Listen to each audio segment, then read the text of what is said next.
Finally আজকে পটলের জন্য কিডনি ডোনারটা পাওয়াই গেল।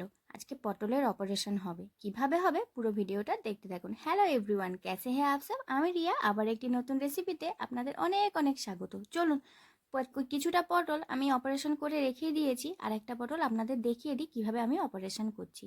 উপর থেকে কিছুটা খানেক আমি পাটটাকে কেটে নিচ্ছি, যাতে ভিতরের ওর নাড়িভুড়িটা বের করতে পারি। পটলগুলো কত মোটা মোটা ঢ্যাপড়া ঢ্যাপড়া হয়ে গেছে দেখুন, কিন্তু এক একটা বীজ হয়ে যাওয়ার জন্য পটলটা আমাদের খেতে ভালো লাগে না। আর অনেক মানুষ আছে পটলটা তো খেতেই পছন্দ করেন না। এইভাবে একবার রান্না করলে যারা না খায় তারাও কিন্তু খাবে। চেষ্টা করবেন দেশি পটল নেওয়ার। কিভাবে বীজটাকে বার করছি দেখতে পেলেন তো? ওই যে মশলাদানির মধ্যে যে সরু সরু চামচগুলো থাকে না, ওই চামচের দ্বারা পটল দানিকে বীজটা বার করলে খুব ভালো হবে। সাবধানে, আবার গায়ের চামড়াটা যেন না আবার ছিঁড়ে যায়। এইভাবে পটলটাকে ভালো করে এবার ধুয়ে নিন। ধুয়ে খুব ভালো করে জল ঝরিয়ে এর মধ্যে নুন হলুদ ভালো করে মাখিয়ে রাখুন। 2 থেকে 3 মিনিট মাখালেই চলবে। খুব ভিতরে হাত দিয়ে দিয়ে ওষুধগুলো লাগিয়ে নিন। এই যে নুন হলুদটা যে দিলেন, এইভাবে। আর কি, এই যে ভালো করে মাখানোর পরে এর পালা হচ্ছে এবার ভেজে নেওয়ার। তার আগে একটা মিডিয়াম সাইজের আলু আর যে পটলের ভাগগুলো রেখেছিলাম বীজ বাদে, সেগুলোকে পেস্ট করে নেব লঙ্কা দিয়ে। এখানে পটলগুলোকে ভাজতে বসিয়ে দিয়েছি, একদম লো ফ্লেমে 2 মিনিট করে ভেজে নিতে হবে, উল্টে পাল্টে ভেজে নেবেন। আর কিছুটা 100 থেকে 150 গ্রামের মতন মাংস হবে, না তার থেকেও হয়তো বেশি হতেই পারে। তো এরকম যে মাংসের পিসটা ছিল একদম বোনলেস, ওই পিসটা আমি ভালো করে আলু আর টমেটোর সঙ্গে যে পেস্ট করে রেখেছি ওটার সঙ্গে দিয়ে দিলাম, ওভাবে পেস্ট করে নিয়েছি। লঙ্কার পরিমাণটা আপনারা বাড়াতেই পারেন। অন্য সাইডে পটলটাকে ভাজতে বসিয়েছি, আরেকটা সাইডে গ্যাসটা খালি ছিল, তাহলে তাড়াতাড়ি করতে হবে তো রান্না বাড়ার জন্য, বাড়ির সকলে বসে আছে। তো 2 চামচ তেল দিয়ে এখানে পেঁয়াজ বাটা 1 চামচ, আর একটুখানি তার মধ্যেই পেঁয়াজ বাটার মধ্যে রসুন বাটাটাও রেখেছি, মানে আদা রসুন বাটা। তার মধ্যে এবারে ঘরের যে বেসিক মশলা ছিল জিরে ধনে গুঁড়ো, ওটা দিয়ে দিলাম, আর একটু গরম মশলা। এবারে ওই যে কিমা করে রেখেছিলাম পটল আলু আর মাংসটাকে ভালো করে তেজ আঁচে ভেজে নিচ্ছি, মানে হাই ফ্লেমে। তার মধ্যে এবার হলুদ দিলাম, আস্তে আস্তে নুন দিলাম, খুব ভালো করে আস্তে আস্তে কষিয়ে নিতে হবে। কষিয়ে নিয়ে একটু ঢাকাঢুকি দিয়েও দিতে পারেন, হাই ফ্লেমে কষানোর জন্য। একটু নিচেটা লেগে লেগে যাচ্ছে, পুরো কিমা করা মাংস তো লেগে যাবে, কোনো অসুবিধে নেই। কালো হয়ে গেলেই তো অসুবিধে, যেহেতু আমার কালো হয়নি। তো উপরটা কিন্তু লেয়ারটা খুব ভালো, মানে টেস্ট আসে এরকম লাল লাল হয়ে গেলে। পুরটার খুব ভালো কিন্তু টেস্ট একটা পাওয়া যায়। এটা যারা রান্না করেন তারা নিশ্চয়ই আমার সঙ্গে সমর্থন হবেন।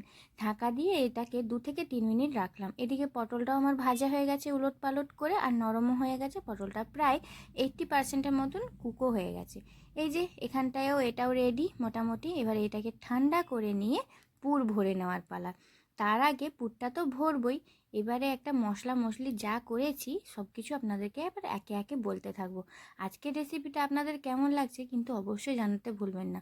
যেটার মধ্যে পটল ভেজেছিলাম ওটার মধ্যে তেল ছিল, ওর মধ্যে আরও 2 চামচ তেল অ্যাড করলাম। হ্যাঁ, একটু তেলের পরিমাণটা এখানে বেশি দিতে হবে। এর মধ্যে দুটো মিডিয়াম সাইজের, নয় বেশ, না মিডিয়াম বলবো না, বেশ একটু বড় সাইজের পেঁয়াজ নিয়েছি। পেঁয়াজটা একটু সামান্য ট্রান্সপারেন্ট হয়ে এসেছে পিঙ্ক কালারে, তখন এখানে 2 চামচের মতন দিয়ে দিলাম আদা রসুনের পেস্ট। খুব ভালো করে এবার এটাকে মিশিয়ে নিচ্ছি। এবার ঢাকা দিয়ে দিয়ে এটা লো ফ্লেমে হতে থাক।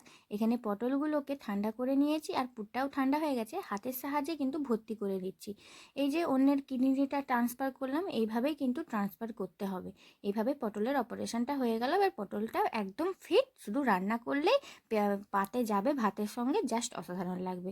আর এই যে মশলাটা দিলাম না, এটা কিন্তু গরম মশলা। আর গরম মশলার মধ্যে আমি এখানে নিয়েছি সাজিরে, সামরিচ, 2 এলাচ, আর লং নিয়েছি, দারুচিনি, আর একটুখানি জিরে। এবার ভালো করে ওই যে পেস্টটা দিয়ে দিলাম, সাদা রঙের পেস্টটা। এর মধ্যে আছে 2 চামচের মতন দুধের সর, আর 2 চামচ দই নিয়েছি, একটু 2 কি 3টে কাজু নিয়েছি, আর 2 চামচ পোস্ত। খুব ভালো করে পেস্ট করে রেখে দিয়েছি। এইভাবে মশলাটা বানিয়ে একবার খেয়ে দেখবেন। অনেকভাবেই হয়তো এইভাবে পটলের পুর দিয়ে বানিয়েছেন, আদা রসুন পেঁয়াজ টমেটো দিয়ে। এইভাবে একবার এই মশলাটার সাথে বানিয়ে দেখবেন, মুখে লেগে থাকার মতন স্বাদ। একবার যদি বিশ্বাস করে বানান, আশা করি নিরাশ হবেন না। তো ভালোভাবে এটাকে মিশিয়ে নেওয়ার পরে 2 থেকে 3 মিনিট কষিয়ে নেওয়ার পরে পটলগুলো দেওয়ার সঙ্গে সঙ্গে জলটা দিয়ে দিলাম। এবার জলটা দিয়ে মিনিমাম 3 থেকে 4 মিনিট ভালো করে খুব সুন্দর ঢাকা দিয়ে এবার কুক করে নিতে হবে। অলরেডি তো সব কিছুই কুক আছে। আর খুবই সাবধানে যেন না পটলের পুরটা আবার বেরিয়ে আসে। অনেকে ঢাকা বন্ধ করে দিতে পারেন। যে ঢাকাগুলো আমি পেস্ট করলাম মানে পটলের মুখটা কেটে যে ঢাকাটা ছিল ওটা কিন্তু একটা কাঠির সাহায্যে লাগিয়ে নিতে পারেন, কিন্তু এইভাবে করলেও কোনো অসুবিধে নেই, বেরিয়ে যাচ্ছে না। দেখুন একদম ফিট আছে পটলগুলো, কি তাই না? ব্যাস এর যে ঢাকা দিয়ে দিয়ে হয়ে গেছে, জলটা শুকিয়ে এসেছে, ছেলের জন্য তুলে নিয়ে এরপরে আমি 2 থেকে 3টে লঙ্কা কুচিয়ে রেখেছি ওইটা অ্যাড করব। এইভাবে একবার রান্নাটা করে দেখুন পটলের রেসিপিটা, জাস্ট বাও একটা রেসিপি। তো রাতের ডিনারে এটা বানিয়েছিলাম ভাতের সাথে, নর্মালি ভাত রান্না করেছিলাম আর এটা, ব্যাস জমে গেছে একদম খাবারটা। তাহলে আজকের রেসিপি আপনাদের কেমন লাগলো অবশ্যই জানাবেন। আর আমি লঙ্কাটা শেষে এই জন্যই অ্যাড করি যাতে আমার ছেলে এই খাবারটা খেতে পারে। আপনাদের বাড়িতেও যদি এরকম বাচ্চা থাকে তাহলে অবশ্যই কিন্তু এভাবে রান্নাটা করতে পারেন, কোনো অসুবিধে হবে না। আর তেলটা একটু কম ওকে দেওয়ার চেষ্টা করবেন। তাহলে আসছি নেক্সট ভিডিওতে, ভালো থাকবেন, সুস্থ থাকবেন, টাটা।